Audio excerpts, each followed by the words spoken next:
Hey, you guys, what is up? Happy Taco Tuesday. Wait, is it Tuesday? It is Tuesday. Yes. Sometimes I forget. Sometimes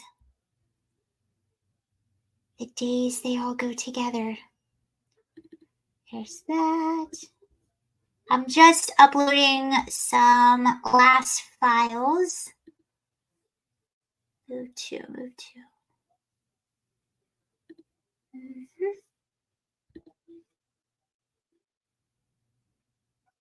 Hello, Marco. Thank you for joining. Getting started in just a second. I'm just uploading a few last files and then we'll get started. Let people. Hi, Tanner. How are you? Hi, Zach. How are you doing? I haven't done a nighttime live on YouTube in a while. So this is exciting. Okay.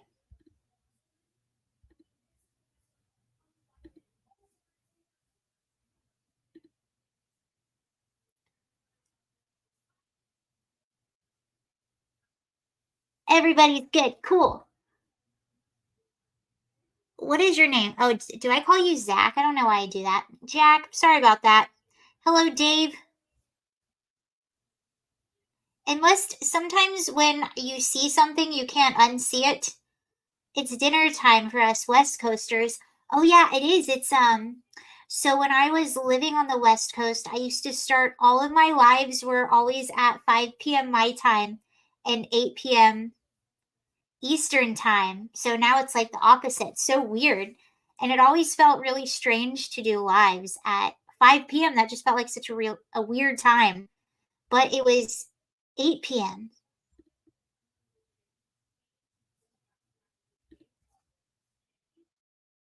Using some of Trump's money.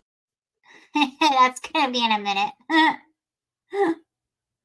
Oh, that's a good one. That's essentially what we're talking about. Said he's ready to take action.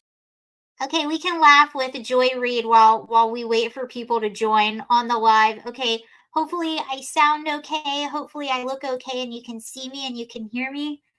And let's get started, you guys. So Joy Reid, I'm just vamping. I'm letting people come in. So what I wanted to talk about tonight was E. Jean Carroll and what's going on with that case, because it's pretty funny, to be honest with you. So we're going to go into that, look at the facts of the case, why I don't think she's going to be getting a dime of Trump's money. So we'll get into that. But while we're waiting for people to join, let's just see Joy Reid's moment. So this was Joy Reid on a hot mic. I just put out a video about this. Hi Cheyenne, how are you?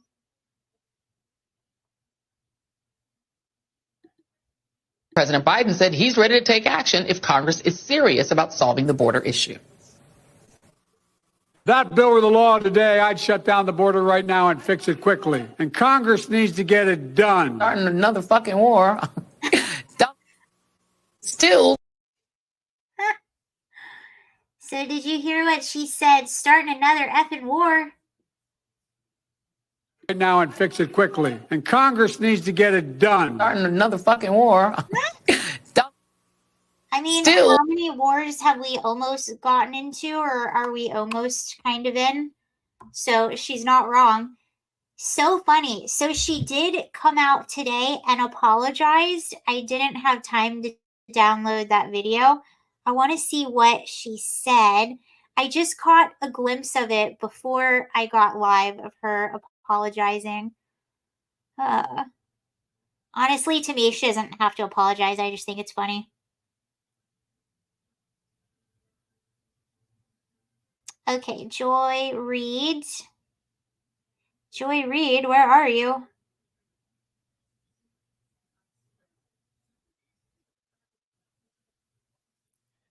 Is she not on Twitter?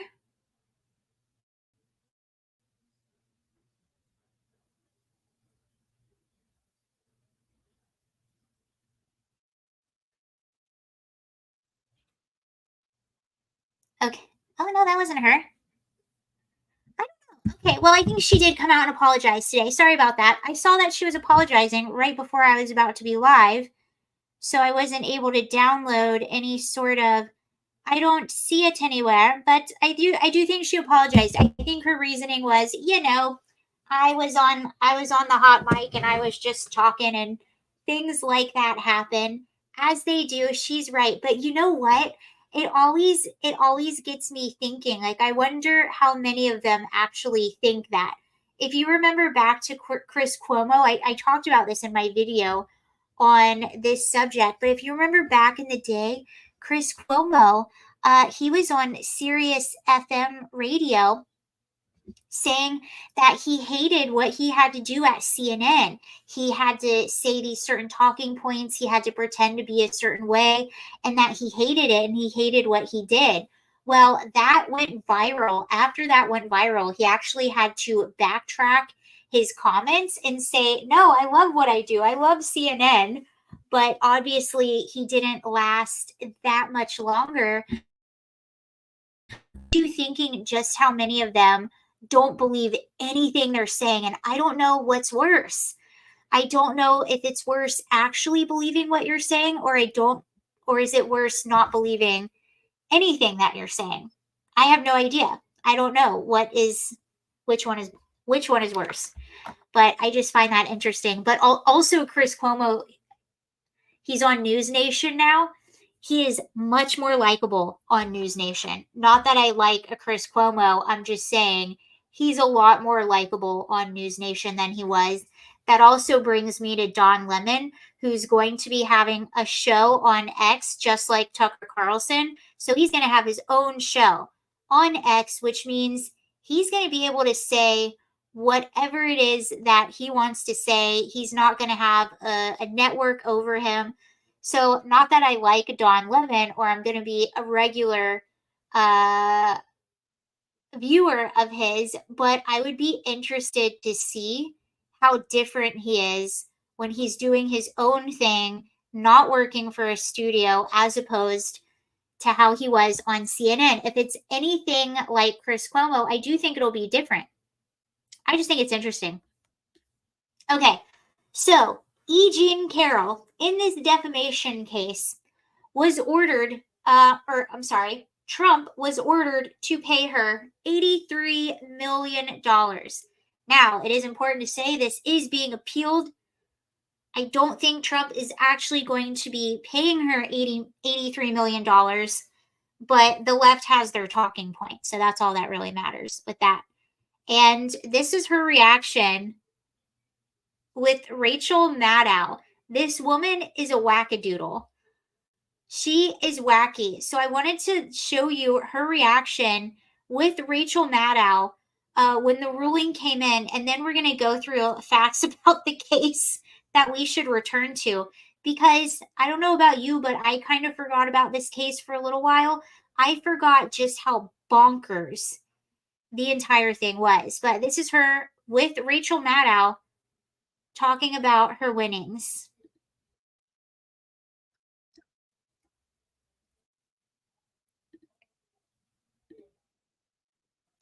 Oh, there we go. You've talked about using some of Trump's money that you're about to get to help shore up women's rights. Well, if I can get it together here. You've talked about using some of Trump's money that you're about to get to help shore up women's rights. Do you know what that might be, what that might look like? Yes, Rachel.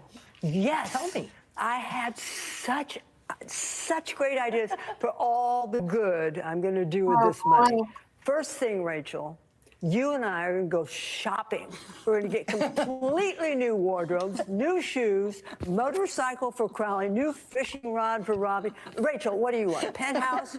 It's yours, Nothing. Rachel. Penthouse and France? You want France? You want to go fishing in France? No? Oh, all right, okay. That's a joke.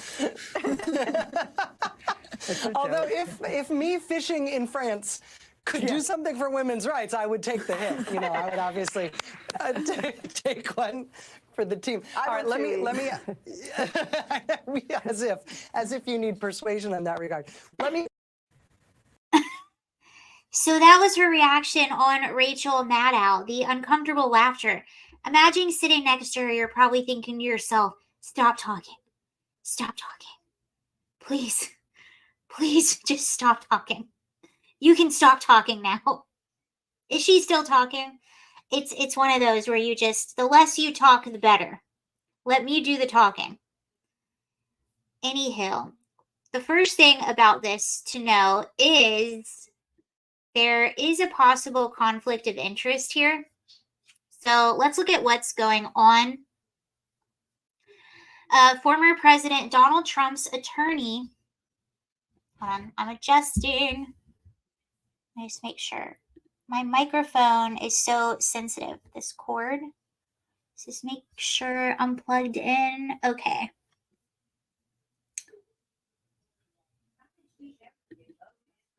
Former President Trump's attorney, Alina Habba, argued in a court filing Monday that the judge overseeing writer E. Jean Carroll's defamation trial against Trump had a conflict that resulted in Carroll receiving preferential treatment, but legal experts say she's unlikely to succeed, and Carroll's attorney has denied the baseless allegations.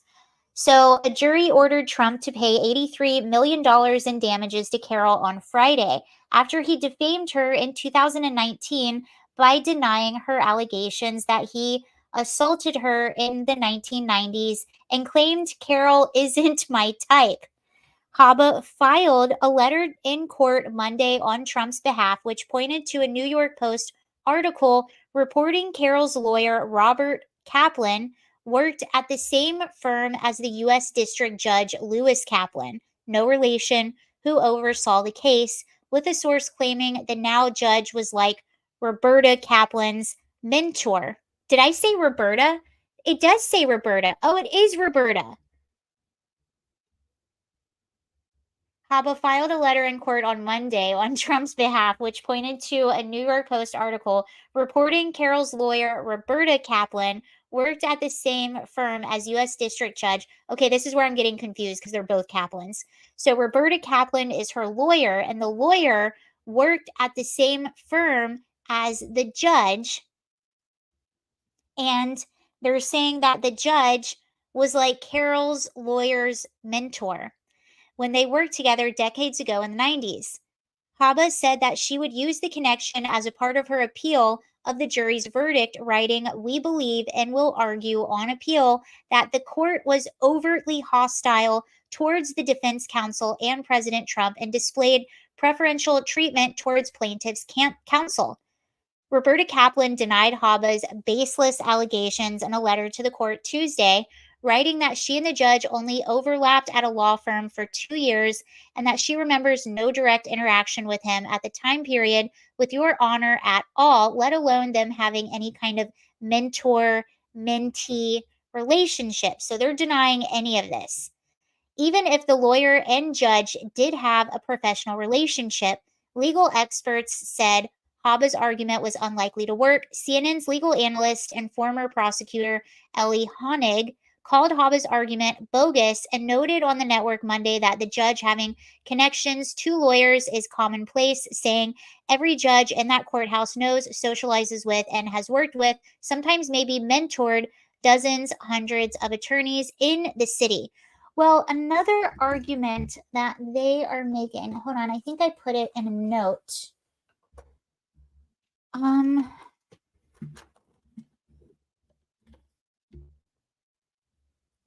Yeah, so essentially Habba is going to appeal, saying that they went after Trump aggressively, that the reward that they're asking him to pay Carroll is aggressive, and they're also going to argue this conflict of interest, which you see Roberta Kaplan, Carroll's lawyer, is denying, but we'll see how that plays out. I don't see Trump paying her this money.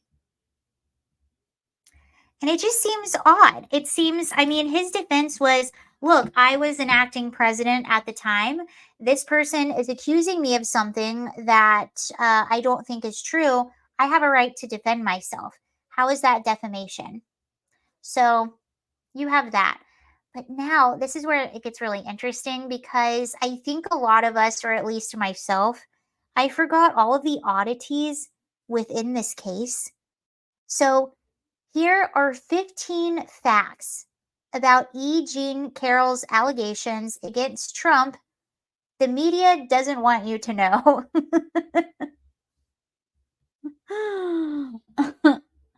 Okay, here we go. And remember, the allegations were that you guys probably remember it a little bit better than I do, but the allegations were that he groped her or did something in a Bergdorf Goodman, but we'll get to that in the facts. Okay, here are some facts about Carroll's story that the establishment media does not want the public to know. Okay, number one, Bergdorf Goodman has no surveillance video of the alleged incident. Number two, there were 0 witnesses to the alleged incident. Number three, Carroll first came forward conveniently with the allegations while promoting her book, What Do We Need Men For? In 2019, which featured a list of the most hideous men in my life. Number four, Carroll was unable to remember when the alleged attack even occurred. She told her lawyer in 2023, this question, the when, the date, has been something of I've been constantly trying to pin down. She has jumped years, originally beginning with 1994, then moving to 1995, and then floating to 1996. She cannot remember the season in which the alleged attack occurred either.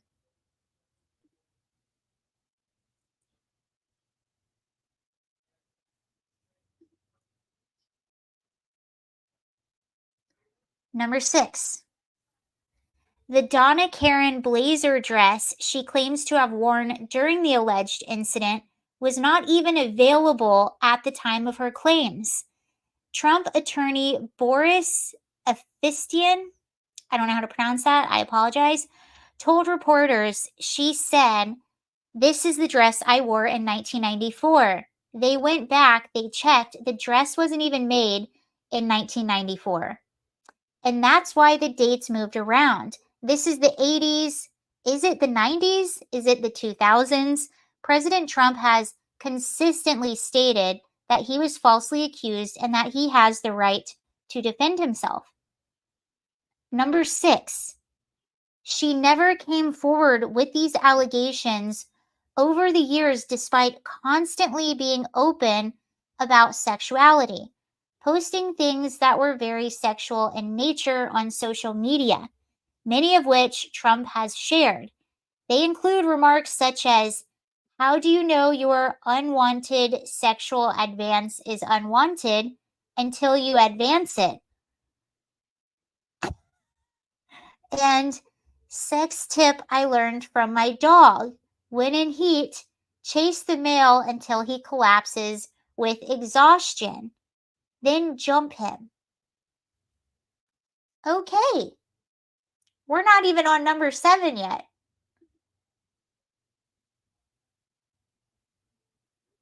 Number 7. She said she was never R-worded, telling the New York Times podcast, The Daily, every woman gets to choose her words. Every woman, let me read that again because I don't want to pluralize that. That's important because she says every woman gets to choose her word. She said she was never R-worded, telling the New York Times podcast, The Daily, every woman gets to choose her word. Every woman gets to choose how she describes it. This is my way of saying it. This is my word. My word is fight. My word is not the victim word. I have not been R-worded, she continued. Something has not been done to me. I fought. That's the thing. I have no idea what this woman is talking about half the time. She named her cat I forgot about this one. I really, really forgot about this one. This was just way back in my memory. She named her cat Vagina. You guys, she named her cat Vagina. Number 8, she named her cat Vagina. Her dog or her cat was named Vagina. The judge wouldn't allow us to put that in. All of these things, but with her, that could put in anything. Access Hollywood, Trump told CNN. So essentially, they're saying that with Trump, they were allowed to put anything and everything in the case. With her, there were so many things that they had to keep out of the courtroom, which would have given a greater perspective into her character. Number 9, Joe Tacopina, an attorney for Trump, pointed out in May of 2023 that Carol's entire story has incredible oh God. It's almost like they get more absurd. Okay, so he pointed out in May of 2023 that Carol's entire story has incredible similarities to a 2012 episode of Law and Order Special Victims Unit. In that episode titled Theater and Tricks, an individual talks about an R fantasy in a Bergdorf Goodman, the same department store where Carol claims the incident took place. Number 10, speaking of shows, Carol loved Trump's show, The Apprentice. This is a direct quote from her. I was a big fan of the show, very impressed by it. Carol said on the witness stand, adding that she never had seen such a witty competition on TV, and it was about something worthwhile, competing. Number 11, Carol made a joke associating sex with Bergdorf Goodman in a November 1993 edition of Elle, which was before the alleged Trump incident took place. Number 12, Carol is financially backed by anti-Trump Democrat mega donor Reid Hoffman, who has openly admitted to visiting convicted sex offender Jeffrey Epstein's private island. Number 13, Democrat Party activists back her as well. Number 14, the lawsuit has only been able to proceed after Democrats created the Adult Survivors Act in 2022. She conveniently pursued this suit in November following the law going into effect, which allowed her to avoid the statute of limitations on this case. Number 15, Carol once said, most people think of R as sexy. Okay. So those are some fun facts about the case, just in case you didn't know any of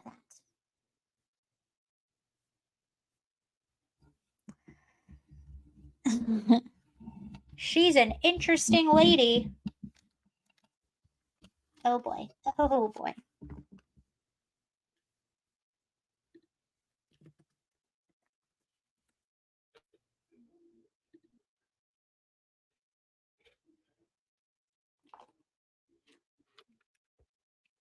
Who names their cat Vagina?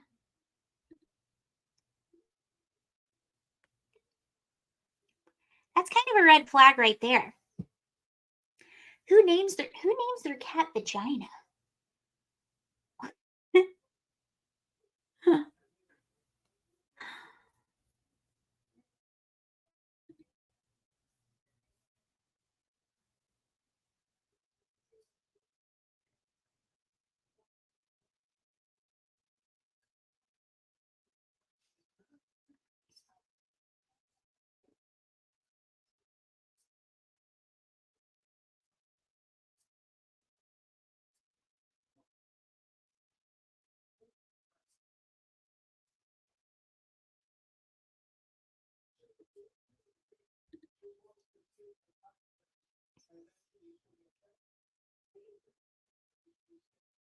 Well, it's weird because they actually didn't know. Later on, they said they didn't know if it was a cat or a dog that she named Vagina. So I don't know.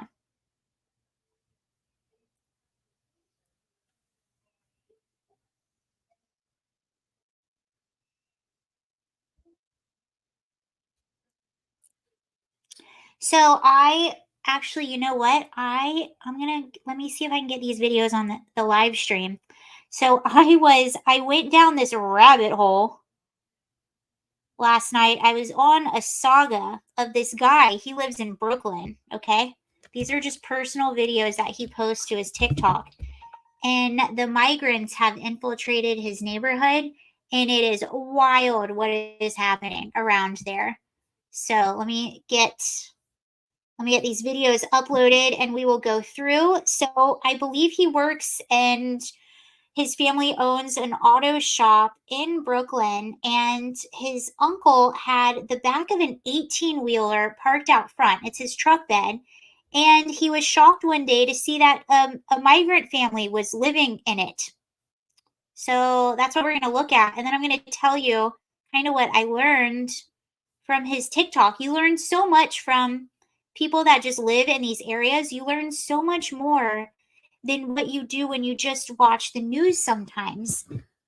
You just learn a lot of details that news people just, they would never even think to ask, or areas that they would never even think to go in. That's why I love seeing videos from people that live in these areas. And that's what this guy, okay, so I got two, and I'm going to explain a few things that are happening in these videos, but this is wild.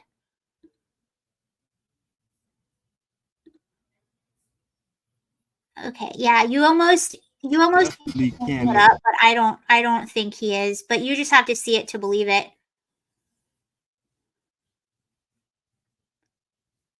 So, excuse me. So this is Brooklyn, New York.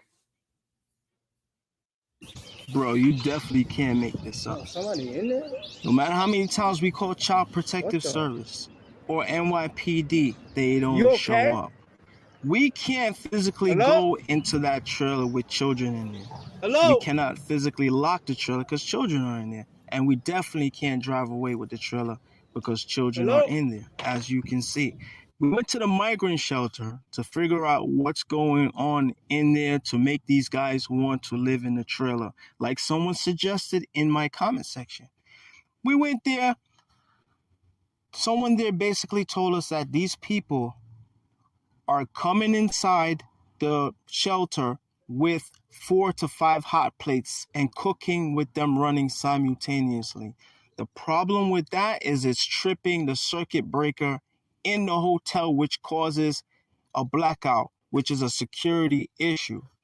When the city goes in to do an inspection and they see these hot plates, they throw them away.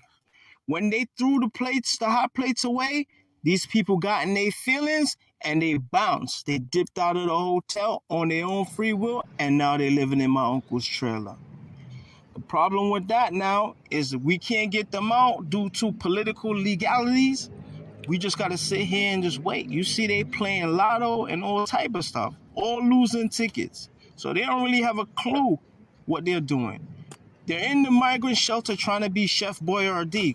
Want to cook in the people's place so they can go sell food on construction sites. Come on, bro. There's nothing going on. The people in the shelter told us that they're living like kings. They got cable TV, rec room, video games, people coming for counseling, all type of stuff that the homeless do not get. Come on. So you see all those lottery tickets. So they're buying the lottery tickets and then just throwing them on the ground. It's so wild. It's almost like they're coming and they're looking at every opportunity they can possibly make money or possibly squeeze any money out of anyone or anything. It's incredible. And you heard what he said. So they're trying to cook. They're not allowed to have hot plates in the shelters or in the hotel rooms. and they want to cook their food to go on the construction sites and sell the food, but they're not allowed to have it in the shelter. So they're leaving the shelter. They found the back of that guy's van, and you'll see what they did in the back of a van in a while, but I think they were using it to cook in. So here's another video by the same guy. And by the way, that truck, that's his uncle's truck. That's not even his truck. But it gets crazier.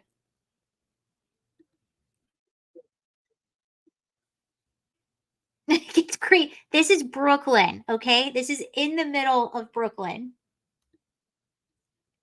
Bro, you can't make this up. The migrants set up a hammock underneath my uncle's trailer.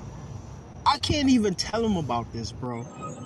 He'll go crazy. And look, it looks like a fire kicked off inside of the trailer. Cause you see how the top portion of the trailer is all burnt up? He was telling me, my uncle was asking me about some tarps. What's up with those tarps? There's tarps and tarps. And I'm like, what is he talking about? Because I don't really know too much about trailers and trucks and stuff like that. But apparently, a fire kicked off in there. And I think for them to hide the fire, they put tarps on top of the trailer. So that I guess the fire department or the city don't see that they're in a burnt up trailer. So You they can't hang actually under the destroyed truck. my uncle's trailer. So I don't know what to tell him. I can't even tell him about this. And I'm like, this is crazy. What kind of parents are these? You see the tarps right there where I'm talking about? He was asking about those tarps, but I never saw those tarps because I was more focused on the bikes and the garbage. And we'll do a video about that Mercedes-Benz right there, that champagne colored Mercedes-Benz. So I'm on my way to the migrant shelter to see if they'll talk to me, to figure out what's going on with these people. So they wouldn't talk to me, but pretty much they're saying that the reason why these people, the migrants, left the shelter is because they want to cook inside of there and sell food in the construction site, and they can't be cooking. Wild, huh? Okay, so let me see if I can go back and I can kind of show you some things. Okay. I don't know if you can see that blue truck right there. Can you tell there is an oven in front of it? Wait, does he get closer? Oh yeah, okay. You see that oven right there? That oven was inside of the truck, and they had a propane tank that they brought inside of the truck, and they rigged the oven up to the propane tank, and they were cooking food on that oven. Where did they get that oven? I have no idea. Where they got the propane tank, I don't know. But he thinks that's what started the fire. So you could tell, you could see the top of the trailer where it was burnt. So we think it started a fire in there. But not just that. If you look beyond, you're going to see these electric scooters and these electric bikes parked all over just the side of the roads. So I don't know if it's these in particular, but what they're doing. Oh, and look, you see there's a grill. There's a little grill right there in that flower bed. But what they're also doing is they're going around. I don't know exactly what they're called, but maybe one of you can help me. I don't see one. But you know how when you're walking like on city sidewalks and you see like the little electrical, like you pull up the thing and it's a little electrical box, or like they're underground. It's not in this video, but essentially what they have done is they have pulled out the electrical wiring. They have rigged a socket to it. So like a regular 2 socket that you would see in a home, they rigged that to it so that they can plug and charge their electric bikes. So if you open them up, sometimes you'll find sockets where they're not supposed to be there. Junction box, yeah. I guess that's what it is. And then also, you will see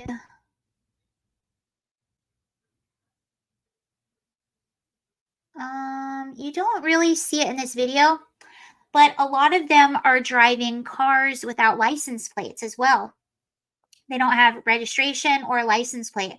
So what they'll do is they'll buy an abandoned car that has a lot of things wrong with it, and they'll just buy it for super cheap. How are they getting the money for that? Well, some of them are getting up to $3,000 a month from the government. So they get anywhere from, I don't know, like $1,200 to some up to $3,000 per month. So, you buy a cheap car for a few $100. There you have it. And they're driving around without license, without registration, without insurance, without any of that. Thankfully, I do think that some of the staff at some of the shelters are starting to crack down, and they're notifying police if they feel that they're driving stolen scooters or scooters without registration. Same with cars, and they are taking them off. But it's kind of like a game of whack-a-mole. Every time you get one off the street, another one pops up. There's just so many little problems that people do not think about when you bring in just a whole new population. So I found that pretty fascinating.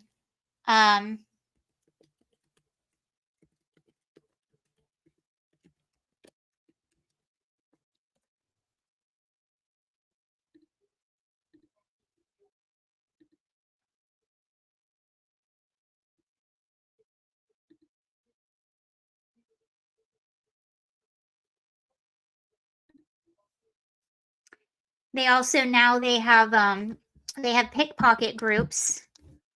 So the NYP is honing in on migrant pickpocketing crews that are now working the Big Apple.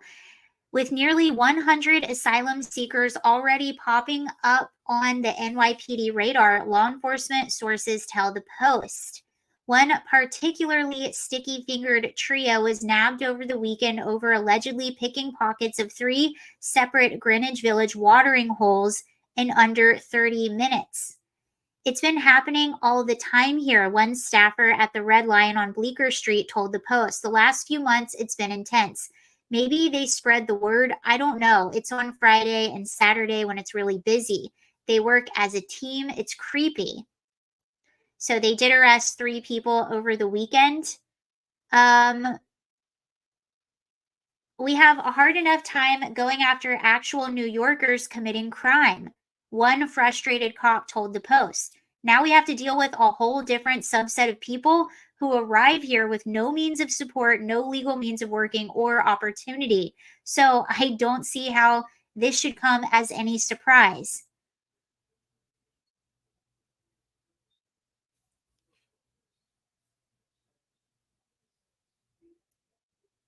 A small percentage of the asylum seekers have run afoul of the law, including after a fatal stabbing of a 24-year-old migrant at Randall's Island on January 7th. Also this month, residents near Brooklyn's Floyd Bennett Field, where a 2,000-bed migrant shelter was erected, complained about lawlessness. By September, more than 40 migrants had been arrested at the Roosevelt Hotel in Midtown Manhattan. I've seen some things, a bartender at Wicked Willie said of the pickpockets Monday. Something happened last week. Someone complained they lost their phone. 100% it's bad for business. People don't feel safe, and even us employees, we have to tell customers, hey, things are increasing. Don't leave your stuff on the table. Crazy. It's just, you need a different set of survival techniques now out there in the world. I was staying in Los Angeles back in August, and I was walking down the street, a street that I used to live on, and I noticed all kinds of things that were different. I noticed a lot more security cameras in establishments that didn't used to have security cameras. I noticed just a lot more security, like private security guards walking around. And I remember at one point I was walking behind, they were obviously tourists. It was a woman and her boyfriend. and she was stopped by a woman who is obviously a local. She was out walking her dog by herself, and she tapped the woman on her shoulder and she says, "I'm so sorry. I don't mean to be nosy, but you want make sure you carry your purse in front of you," because she had one of those strap around purses, and the lady had the purse part behind her, which is just prime target for anyone that wants to take. She also said, make sure also when, if you're sitting down at a restaurant eating lunch and you're at the outside patio, make sure all of your things are really close to you, because people will lean right over the railing and just take it out from under you. And it seems like what's a little bit scary is that's what these migrant groups are doing. They're targeting the bars later at night where it's really crowded. People are a little tipsy. They're not as alert as they probably are most of the time. So their guard is down, and it seems like they're targeting that. That's also exactly what happens in West Hollywood, the neighborhood that I lived in.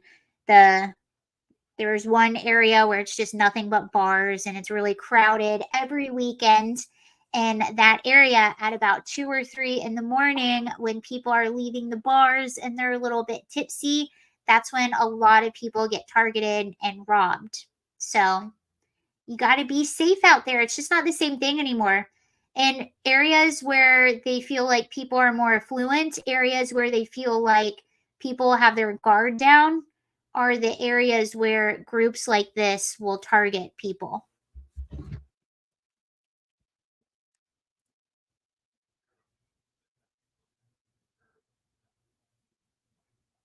It just sucks because, I think about that too. I think about exactly like what that officer said. They're already having issues where they're having a hard time recruiting cops. They're having a hard time keeping cops. They're demoralized. Not as many people want to sign up for the police force. So you're dealing with that. You're dealing with increased crime, dealing with, your residents. And now you have this on top of everything else. You're bringing in an entire new population.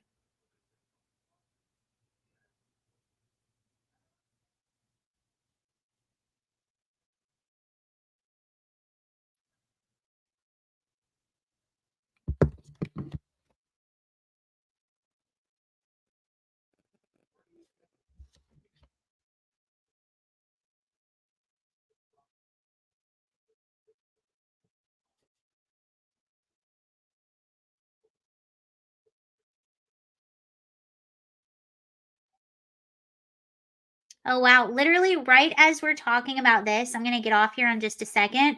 This is crazy to me. We live in just such an upside down world. So this, oops, no, get down. No, you. Okay. Upside down world. So right as I was reading you that story, another story, it just came out of New York City. I didn't even mean for that to happen, but it did. Okay, then I'll get off here. A shocking video captured the moment a migrant mob pounded a pair of cops near Times Square over the weekend, but the busted cowardly suspects were still released back on the street without bail. The footage shows an NYPD officer and lieutenant initially telling the migrants to move along around 8:30 p.m. Saturday on West 42nd Street in Manhattan, before things got rowdy as a scuffle breaks out between the cops and a suspect who is wrestled to the ground. You would think that your first offense, especially if you're aggressive towards an officer, you're deported. Bye-bye. Bye. Bye. Oh, you're afraid in your own country, yet you're coming to ours and beating up our cops? Bye. But no, because we're not serious. We're going to let you stay, and then we're going to pay for a luxury hotel. That's what we're going to do. That's what we're going to do. That's when the rest of the punks converge. That's when the rest of the punks converge on the officers, raining kicks to the head and body of the pair of New York's finest cops. The video shows the two officers left on the ground as the pack runs east. The two assaulted cops, who were not identified, suffered minor injuries and were treated at the scene. One sustained cuts to the face.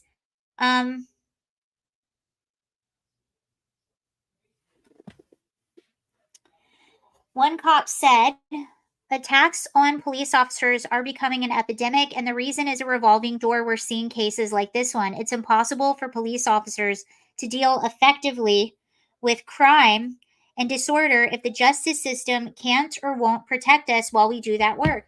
Yeah, and then you just embolden the little punks that like to go out and terrorize officers.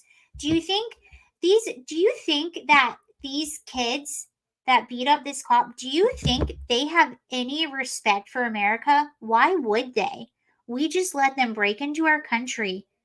We give them anything they want for free while they do whatever they want during the day. We don't enforce our laws. We let them beat up our police officers and then we just release them the next day. Why would they respect us? You teach people how to treat you. We have taught them that we don't respect ourselves and we don't deserve respect. It's really sad. I hope it gets turned around.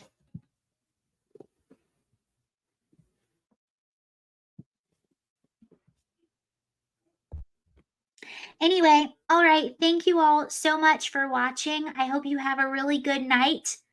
I'll see you later. I hope the next stream is, I feel like that ended on a depressing note. I didn't mean for it to. All right. Bye, you all. Have a great day. See ya. Thank you for watching. Bye.